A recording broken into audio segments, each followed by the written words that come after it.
Indio is the latest Valley city to consider stricter rules on short-term vacation rentals. The city recently discussed possible changes during a study session. I spoke today with Police Department spokesman Ben Guitron to get a closer look at the growing issue.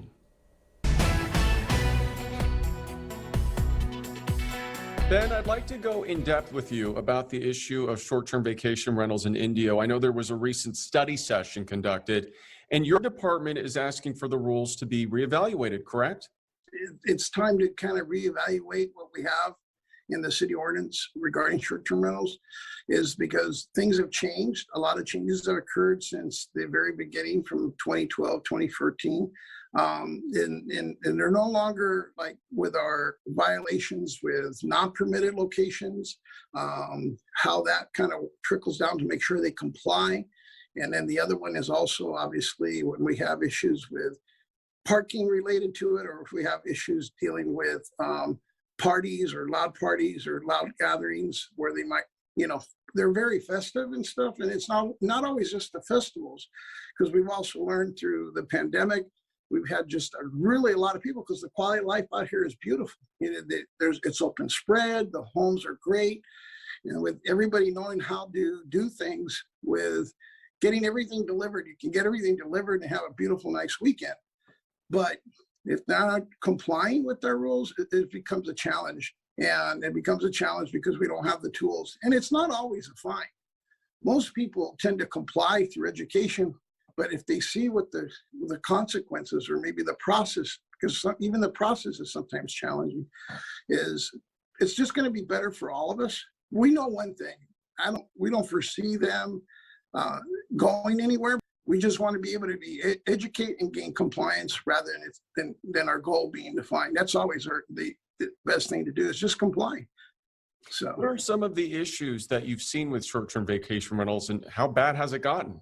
Normally, either they're non-permitted and the consequences that the process is no longer, the fines are just not what they need to be in comparison to what other communities have done, not just in the Valley, but we look at things, in a broader scale. We try to work with it, and our city attorney, Roxanne Diaz, has also looked into it, because we want a fair process, but we also need to be where they're enforceable and people recognize it. And so that's a challenge. And with non-permitted locations, it becomes a problem because we don't know who to deal with. We have to take the time to investigate. We have to find out who is actually the property owners, who the management company is. And so if the rules could address that and tailor to that, it would help us, because then people realize, wait a minute, if I don't do A, B, and C, this is what's going to happen. And if it's still what it was, with 2012 rules, well, they've changed. Also with parties and gatherings, those have been probably the primary concerns that we've been challenged with. And it's been a process, and it needs to get done. How many complaints have you received about short-term vacation? Well, within the last 18 months, because we've been asked that, and it was presented at the council meeting, we've had within the last 18 months to current date, about 681 complaints dealing with short-term rentals in our city. And obviously they're not concert related.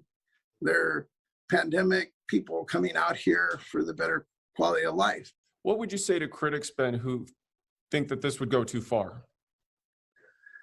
I just think that we need to take the time to at least discuss it. We have to just talk about it. We owe it to ourselves, we owe it to our community, and we owe it to the people that come and visit the communities. But I think we really just need to sit down and spend that time discussing it and coming up something that benefits all of us. But obviously our efforts from the code enforcement and side is the education and enforcement. All right, Ben, we appreciate your time. Thanks for joining us. Thank you so much, Peter.